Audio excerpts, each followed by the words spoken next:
Yung dapat kong itulong sa ating kababayan sa problema niyang hinarap.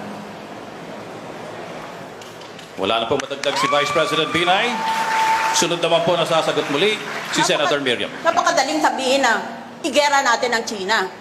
Eh kung matalong China at nag-surrender silang lahat, anong ipapakain natin sa kanila?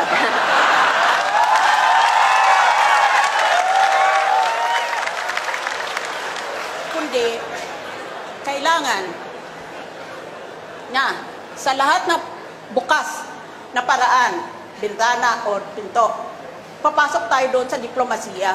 Dalawang klaseng diplomasiya eh. Una, yung state to state. At pangalawa... I'm sorry, Senator Miriam, pero naubos na po yung 30 seconds po ninyo. Yes. Kayo naman po, tanungin natin kung meron pa idadagdag si Mayor Duterte. Yes, we have to establish the legitimacy of our claim. Kailangan hawak-hawak natin dokumentong nanalo tayo sa korte. And then we demand sa China to empty the place. Amin yan, exclusive economic zone. So kung ayaw ninyo at ayaw tayo tulungan ng Amerika at magagera, that will be a massacre. I will not commit the life of the Filipino soldiers.